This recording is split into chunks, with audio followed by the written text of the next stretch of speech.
Order in the court! Judge Beryl Howell's gavel cracked through the hushed air like a lightning strike. The courtroom froze. Eyes darted. Phones were silenced. A tension electric, almost unnatural, hovered above every pew, every shoulder, every breath. Jasmine Crockett sat motionless, lips pressed, hands folded, gaze locked. Across the courtroom, Howell stared her down with the steely coldness of someone not expecting resistance, someone who had decided that this moment would be about control. "The court finds your conduct disruptive," Howell began, voice clipped, sharp as glass, "and I am prepared to issue formal sanctions if this behavior continues." A rustle of disbelief swept through the chamber. A sanction? For what? Asking a question. For not lowering her eyes? Crockett blinked once, slowly, as if measuring the weight of every eye now pressing down on her. Then she rose, not abruptly, not in protest, but with a measured grace, the kind that turns a reprimand into a reckoning. "With all due respect, Your Honor," she began, her voice even but unmistakably firm, "the record must be clear.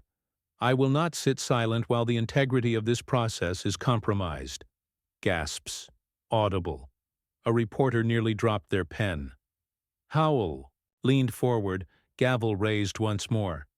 "Ms. Crockett, you are on the edge of contempt." "Then let the edge be where the truth stands," Crockett cut in, her voice unshaken. "Because if questioning the fairness of a courtroom puts me in contempt, then maybe the problem isn't me." The air shifted. It wasn't defiance for the sake of drama. It was something more terrifying to power clarity, spoken plainly without apology. The judge faltered, only for a second, but the courtroom saw it. Somewhere in the gallery a camera shutter snapped. A clerk exhaled loudly. Howell set the gavel down without a word. Crockett stayed standing. She wasn't there to win favor. She wasn't there to play meek. She was there to draw a line, one that had been crossed too many times, too quietly, in rooms just like this. And that line had just lit up like fire. But it was what she said next, and how the room reacted, that changed everything. It wasn't just about courtroom decorum. It never was. The sanction Judge Howell threatened wasn't a slap on the wrist. It wasn't symbolic. It was precise, procedural, and devastating, a formal mark meant to discredit Jasmine Crockett's name, strip her words of legitimacy, and send a message. Know your place. The alleged infraction: speaking without leave. Questioning inconsistencies in the court's treatment of testimony. Raising issues of bias. None of it violent, none of it vulgar. But all of it, in Howell's eyes, too bold, too pointed, too unafraid. To the average viewer watching the stream, it may have looked like a heated moment between a judge and a congresswoman, but to those who knew, to those who lived on the other side of silence, it was something far bigger. This was a collision between two forces, an entrenched institution, cloaked in centuries of unchallenged ritual, and a rising voice that carried not just her own story, but the stories of the unheard. Jasmine Crockett wasn't a guest in that courtroom. She was a constitutional officer, a trained attorney, and a duly elected voice of her district. But in that moment, Howell's sanction threatened to reduce her to something less, to silence her, not by argument, but by process. And that was the real danger, because sanctions carry weight outside the courtroom. They linger in headlines. They follow politicians into re-election campaigns. They are cited, twisted, repeated. Disruptive, combative, unprofessional. Words that echo louder when applied to a black woman who doesn't back down. Jasmine knew it. The cameras might not catch every coded glance, every whispered exchange between court officers, but she could feel it. This wasn't about a single comment. It was about drawing a line not around the rules, but around her presence. And yet, in rising to speak, she wasn't just defending herself. She was defending every woman who had ever been told she was too loud, too assertive, too much. She was pushing back against the quiet normalization of control of power that hides behind respectability while wielding punishment like a weapon. Outside the courthouse, the story was already spreading. Hashtags flickered to life. Commentators began dissecting the moment. Supporters rallied. Detractors raged. And somewhere, in living rooms across the country, parents pointed at the screen and whispered to their daughters, "That's what courage looks like." But inside the chamber, the tension was still growing. Judge Howell adjusted her robe, jaw set. She hadn't expected resistance like this, not so measured, not so public. Her authority had been challenged, and challenges like this don't go unanswered, because to retreat would be to lose the gavel. And to lose the gavel, in her world, was to lose everything. And while the cameras rolled, Howell pushed the limits. Even further. To understand what unfolded in that courtroom, you have to understand who was holding the gavel. Judge Beryl Howell isn't just any jurist. Appointed during the Obama administration, Howell quickly rose through Washington's elite legal circles, not only for her intellect, but for her unshakable grasp of federal power. On paper, she's a model of legal professionalism, former Senate, counsel, chief judge of the D.C. District Court, an expert on national security law. But behind the robe lies a career defined by something far more enduring than statutes: loyalty to the establishment. From the beginning, Howell cultivated a reputation as a no-nonsense legal technician. She cloaked her decisions in procedure, wielded legalese like armor, and rarely let emotion leak through the bench. But her rulings time and again seemed to tilt in one direction, toward protecting the gears of institutional power, even when that meant suppressing dissent or turning a blind eye to selective enforcement. Observers point to her handling of whistleblower cases, where procedural technicalities often buried inconvenient truths, or her infamous decision to restrict media access to certain sealed materials in high-profile political cases, a move critics called an erosion of transparency, masked as judicial prudence. And then there was the time she refused to intervene when surveillance overreach was challenged in her courtroom, arguing that legal standing, not civil liberty, was the issue at hand. It wasn't always what she ruled, but how. Howell didn't thunder. From the bench. She didn't deliver firebrand speeches. Her authority was colder, more clinical. It resided in footnotes and citations, in motions denied without explanation, in the silent tilt of power toward the state. And yet, that coldness wasn't neutral. To many, it was a shield one used to sidestep uncomfortable truths about race, privilege, and political weaponry in the judiciary. Her critics, mostly outside elite circles, accused her of embracing the myth of objectivity while routinely insulating those in power from real accountability. Inside the Beltway, few dared question her. She was seen as a stabilizer, a bulwark of decorum in chaotic times.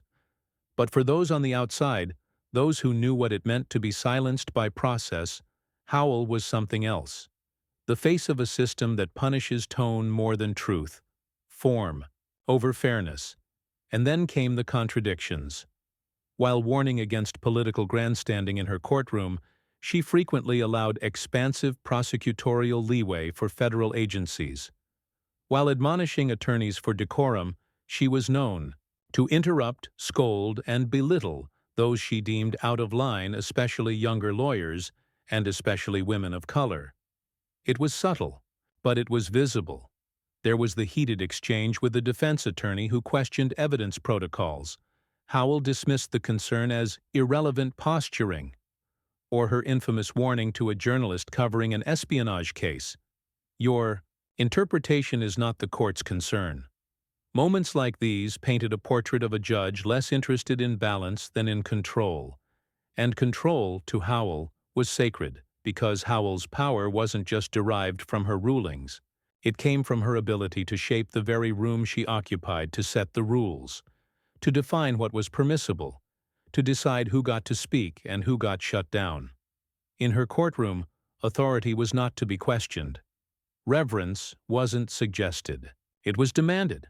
And then Jasmine Crockett walked in.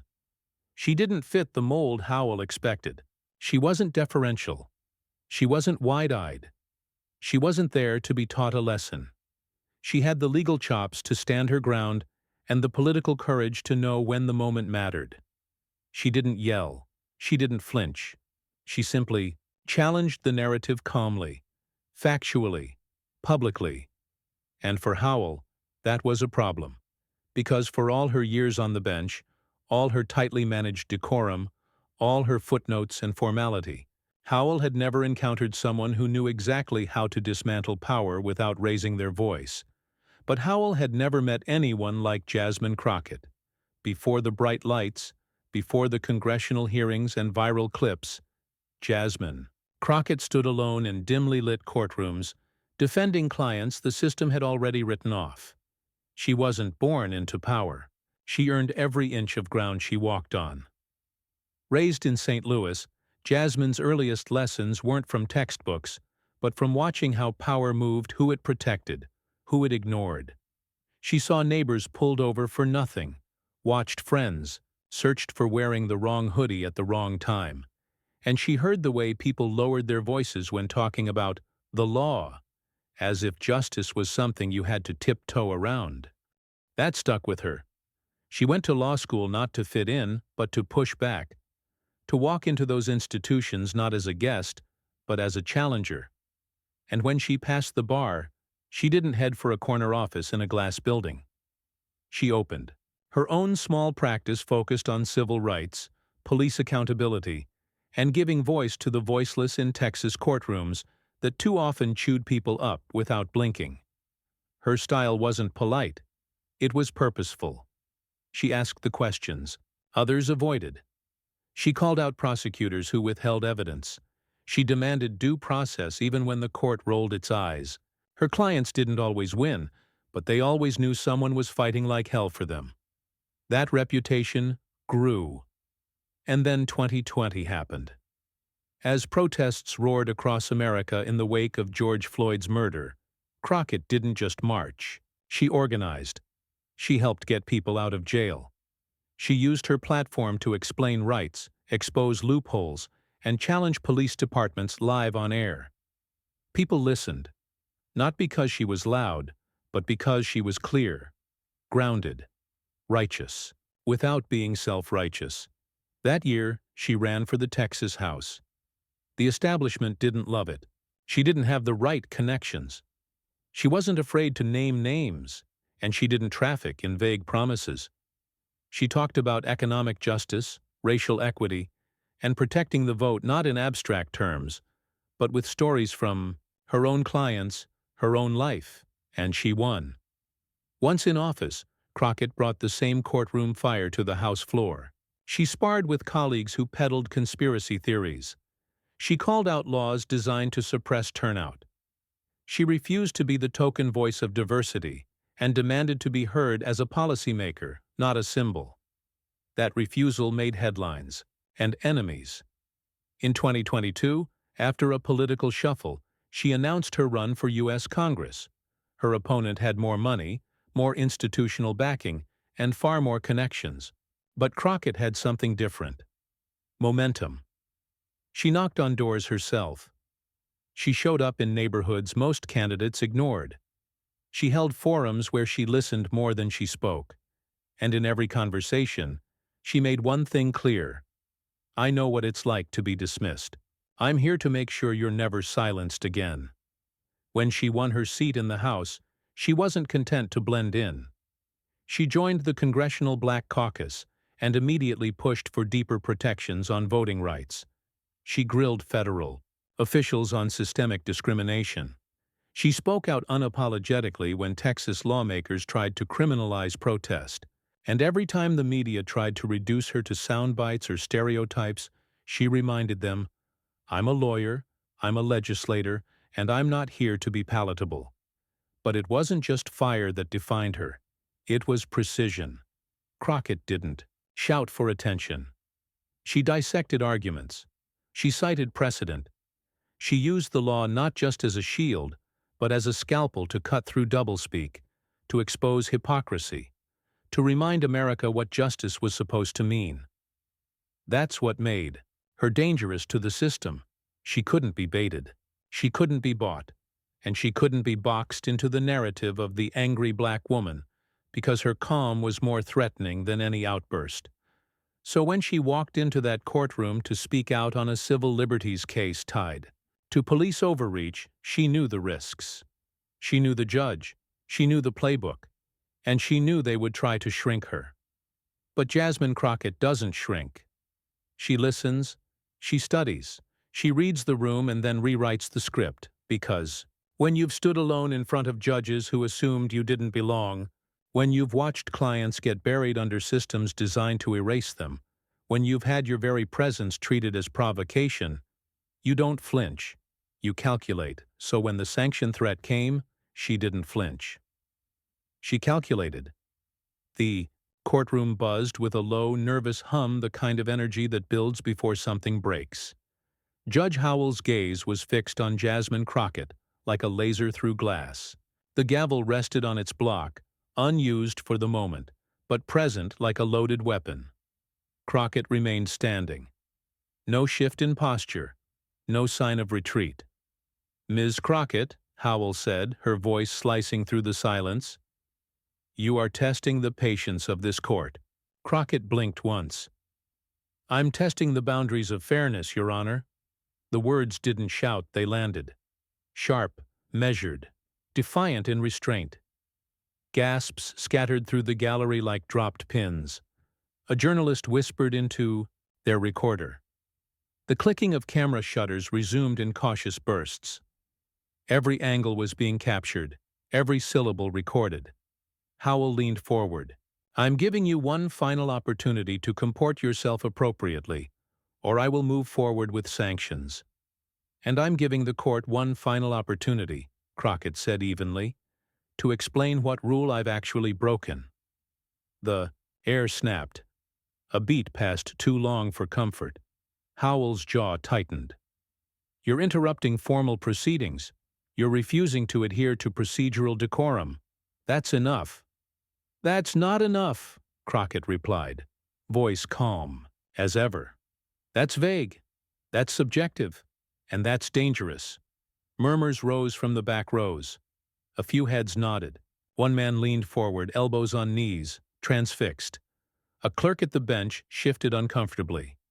Even the stenographer seemed to hesitate for a second before continuing. Howell finally raised the gavel. "You're bordering on contempt." "No," Crockett said, just loud enough to carry. "I'm bordering on accountability." And that was the shift. No one moved. But everyone leaned in, not physically, but emotionally. The courtroom had become a powder keg of politics, power, and principle. And in that moment, Crockett wasn't just defending herself. She was exposing the imbalance. "You speak of decorum," she continued, eyes locked on the bench. "But decorum without justice is just ritual. It's performance." Howell's voice cracked just slightly as she snapped back. "This is not a platform for political posturing." "It wasn't," Crockett said. "Until you made it one." The judge froze. A whisper cut across the back row. "She's not backing down." Cameras clicked in rapid succession now, as if trying to capture something ephemeral. A shift, a turn, a moment the public would soon dissect frame by frame. Howell lowered the gavel but didn't strike. Her silence spoke more than her words ever could, because for the first time in that room, the court wasn't in control of the narrative. Jasmine Crockett was. She took one step forward, slow and steady. "The law exists to serve the people," she said, "not to protect power from being questioned." And there it was, the moment when even those who had doubted her felt something snap into place. She wasn't grandstanding. She was reflecting the collective unease of millions watching. A system that too often masks suppression as structure. Howell didn't respond. She couldn't. Not yet, because something larger than case law and citations was unfolding in that courtroom, something raw, something real. The people in that room wouldn't forget the silence that followed, and neither would the country. Then, without raising her voice, Jasmine Crockett delivered the line that would echo across America. The room fell into a stillness so complete, even the fluorescent hum of the ceiling lights seemed to dim. Jasmine Crockett didn't raise her voice. She didn't change her tone. But the courtroom felt as though it had shifted onto a different axis. "The record should reflect," she began, her voice like clean glass, "that no court rule, statute, or federal code has been cited to support this sanction. None." She turned slightly, addressing not just Judge Howell but the entire courtroom. Her eyes scanned the gallery, pausing on each row like searchlights. She wasn't asking for permission. She was documenting the moment. "I was asked to yield. I asked for clarification. That is not contempt. That is counsel doing her due diligence." A murmur, a single audible gasp from the back. A woman clutched her pearls. One man whispered, "She came with facts." Crockett stepped toward the podium, lifting a leather-bound folder from her bag. Neat, precise. She opened it.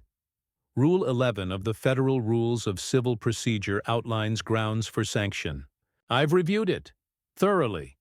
No clause addresses respectful objection in open court. No clause criminalizes inquiry. If you find it, I invite you with all due respect, Your Honor, to show me." Howell shifted. Not much, but noticeably. A twitch at the jawline. A subtle adjustment of posture. It was the first visible crack, Crockett continued, unblinking. In 2017, this very court allowed a defense attorney to challenge evidentiary procedures, mid-trial loudly without threat of sanction. In 2020, an amicus brief questioning judicial neutrality was filed and accepted without so much as a formal rebuke. Those records are public. I've brought them here. She pulled out 2 stapled packets and placed them gently on the benches. Corner. These aren't anecdotes. They're precedent. Click, click, click. The cameras, now fully engaged, captured every movement. The shutter rhythm picked up like heartbeats sinking to a rising climax. "Inconsistency is not discretion," Crockett said, turning back to the judge. "It is bias, dressed in procedure." A wave of audible reaction broke out across the room. A few in the back even nodded openly. One woman whispered, "She's reading her like a book." Another muttered, "This is history." Judge Howell reached for her gavel, then stopped. Her fingers hovered over it, unsure. Her mouth opened, then closed. Crockett pressed on. "I do not fear sanction. I fear silence, and I fear the precedent it would set to punish truth with process. Because let's be clear, this isn't about me. This is about what it means when a black woman, elected by the people, speaks with authority in a courtroom and is met with institutional discomfort." No one dared move. "Your Honor, I ask the court to explain why it tolerates interruptions when they come from counsel of a certain background, but calls it disruptive when it comes from someone like me." The silence was now heavy, reverent. The clerk had stopped typing. "I am not an outsider in this courtroom. I am not a guest. I am licensed to practice here. I've earned that right. And I do not relinquish it because my tone is inconvenient to power." A sudden buzz from a phone hastily silenced. Outside the courthouse, Twitter was already catching fire. Jasmine Crockett just served a masterclass in accountability. This wasn't a defense. This was a dismantling. Justice watchdog. If you're not watching the Howell-Crockett exchange live, you're missing history.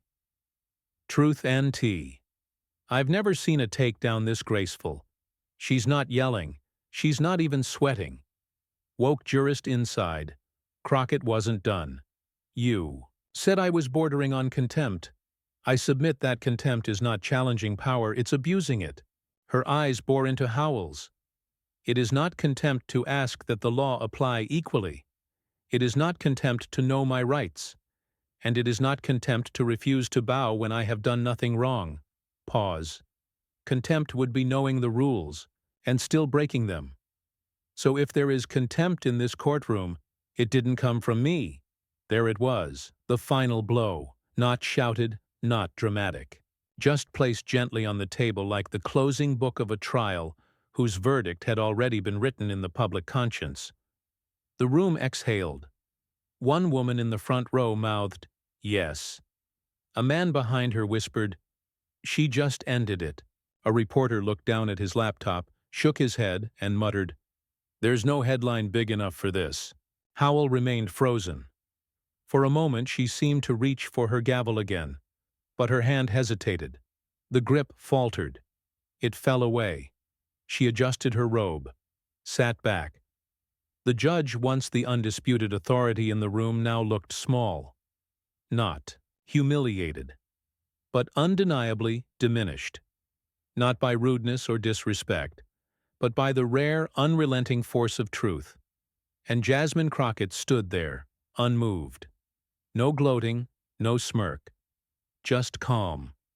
Because this wasn't about proving a point. It was about reclaiming space. It was about reminding the system that rules don't protect justice when they're only enforced against those who dare to speak.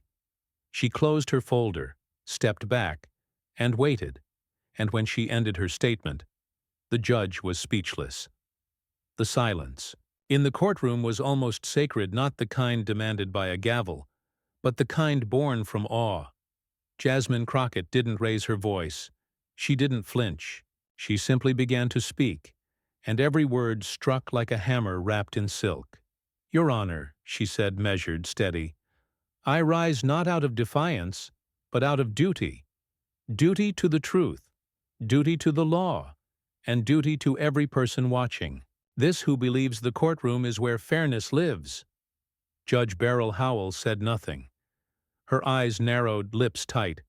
She hadn't expected this much poise, this much control. Certainly not from someone she thought could be silenced with the mere threat of sanction. Crockett continued, "You've cited decorum, you've threatened sanctions, but not once have you provided a statutory or procedural foundation for doing so.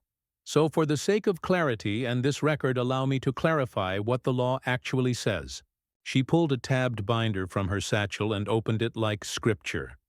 Under Rule 11 of the Federal Rules of Civil Procedure, sanctions may be issued for filings presented for improper purpose, or claims unwarranted by existing law. Not for verbal inquiry, not for measured objection, not for asking questions that make power uncomfortable. The audience tensed. A woman in the third row gasped audibly. The air grew denser, as though the courtroom itself was holding its breath. "Let's examine precedent," Crockett said. "In United States v. Thompson, 2014, this very court permitted procedural objections without punitive response. In Franklin v. U.S., 2018, a defense attorney called into question judicial impartiality and was met not with sanction, but discussion." She paused, letting the weight of the words settle. "These are not anomalies. These are expectations until someone like me speaks." Howell's jaw shifted. Just a twitch. "Enough." Crockett stepped forward. "I reviewed 37 cases over the past 10 years where objections to judicial conduct were raised mid-hearing. In all but 2 instances, both involving attorneys of color, no sanction was issued, no threat was levied." A man in the gallery leaned to his neighbor. "She's not just making a point, she's making history." Howell reached for her gavel, but her fingers hovered. Hesitating. Unsure. "I was elected to serve, not to bow," Crockett said. "And as a licensed attorney, I entered this courtroom not beneath this court's authority, but beside it with every legal right to question, to clarify, and to correct." She closed the binder softly as if punctuating a chapter. "Bias disguised as decorum is still bias." The room shifted. People sat straighter. Eyes widened. Even the stenographer momentarily paused. Crockett took one final step forward. "Let me be clear. I will not allow this moment to be reduced to attitude or tone. Because what's really on trial here isn't my temperament, it's your tolerance for accountability. Someone from the back whispered, "She's lighting her up." A reporter shook his head slowly and typed, "Jasmine Crockett just dismantled. The bench with law, not rage." Howell, visibly rattled now, adjusted her robe and leaned forward as if preparing to speak. But Crockett didn't yield. "Not yet. You said I was bordering on contempt. But contempt would be knowing the law and misusing it. Contempt would be applying different standards depending on who is standing before you." She didn't blink. "So, if the court insists on pursuing sanctions, I request formally that the justification be entered into the record. Line by line, precedent by precedent. I'll wait." There was no rebuttal. Only the low murmur of a stunned gallery. Someone's phone vibrated, and within seconds, the moment was being live-tweeted into digital immortality. Crockett just cited case law, precedent, and implicit bias. "This is surgical. Black belt bar SOC. I've never seen a federal judge look this small." And Crockett didn't even raise her voice. Court Watch, 2024, Hero. Period. Mothers for Justice. Inside the courtroom, Howell's silence stretched uncomfortably. She glanced at the binder on the bench but didn't touch it, because touching it would mean acknowledging it. Crockett exhaled once, the faintest smile flickering at the corner of her mouth. Not triumph, not arrogance. Just peace, because she knew. This wasn't about courtroom points or political optics. This was about pulling back the curtain and showing people exactly how control is wielded quietly, bureaucratically, with robes and rules and expectations never written down, but always understood. And she had just rewritten them out loud, on record, and with the world watching. Judge Howell, once poised and commanding, now looked downward. She shuffled a paper that didn't need shuffling, cleared her throat, but said nothing. And that said everything. Crockett stepped back. The binder remained on the bench, unopened. The courtroom, once a theater for control, had become a monument to consequence. And Jasmine Crockett, calm, clear, unshaken, had taken the gavel without ever touching it. And when she ended her statement, the judge was speechless. It didn't take long. Within minutes of Jasmine Crockett's courtroom takedown, phones across the country lit up. Screenshots of her expression poised, unbothered, became instant reaction. GIFs. The video clip of her closing line hit Twitter before the courtroom had even emptied. Hashtags blazed to life like fireworks. Crockett clapped back. Bench, the bench. Silence, ain't justice on. TikTok, audio from her statement. Bias disguised as decorum is still bias, looped over montage edits.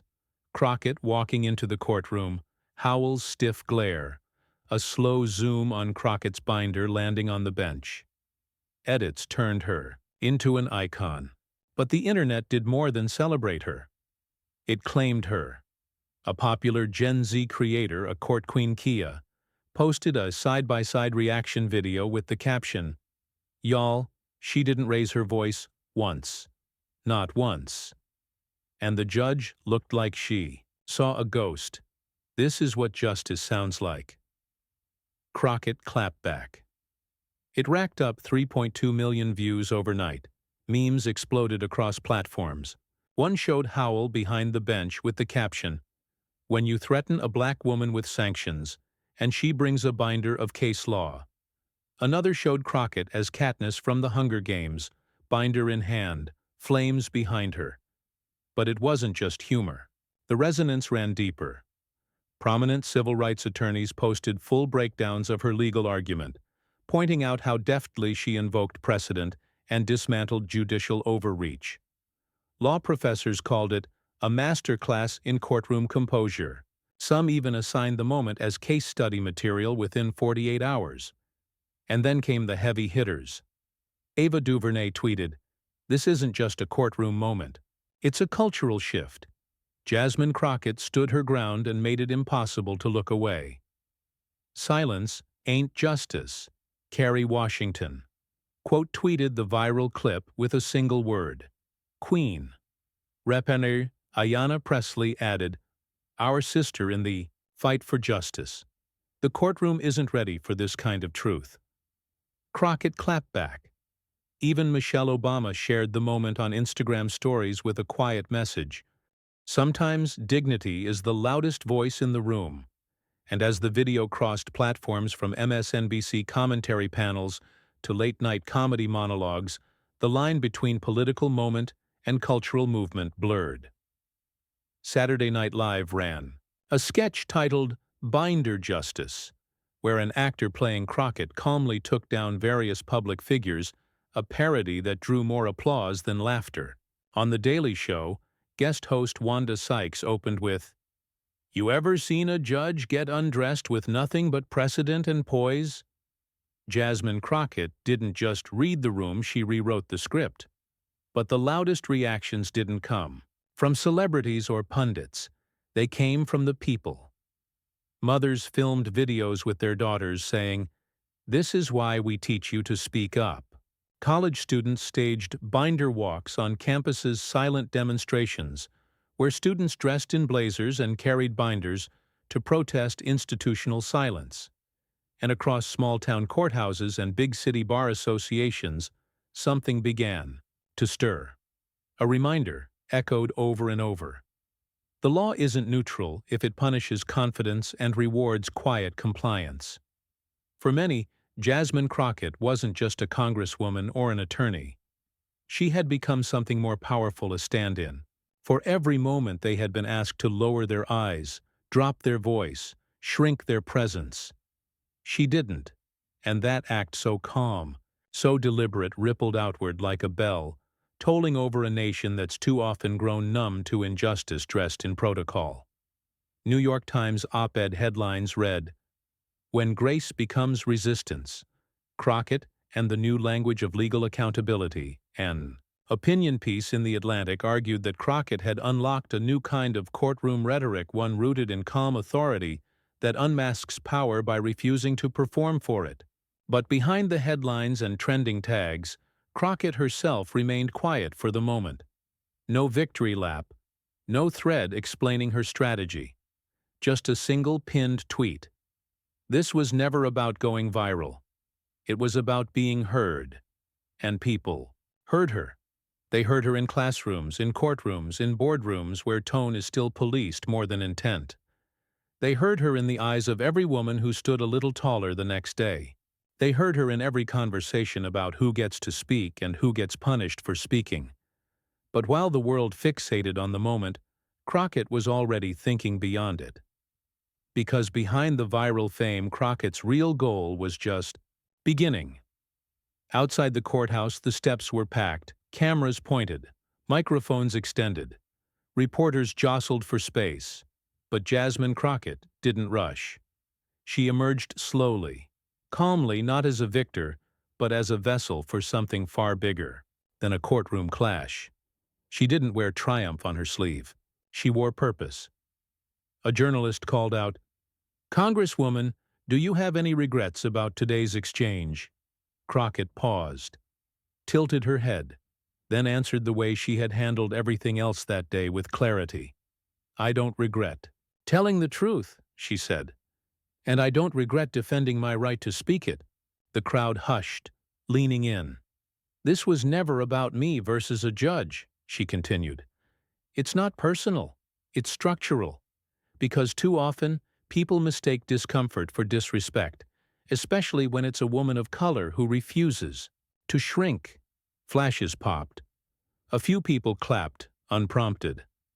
"Let me be clear," Crockett said. "I have respect for the bench. I have respect for law. But I will not pretend that silence is a prerequisite for professionalism or that submission is the price for being taken seriously." She scanned the crowd. "I was taught that justice is blind, but too often justice flinches when it hears certain voices. I've seen it in my practice. I've seen it in legislation. And today I saw it in that courtroom." A younger reporter asked, "Do you think this moment changes anything?" Crockett smiled, not with arrogance, but with resolve. I think moments like this remind people they're not crazy for wanting more, she said. More fairness, more clarity, more dignity in the process. A pause.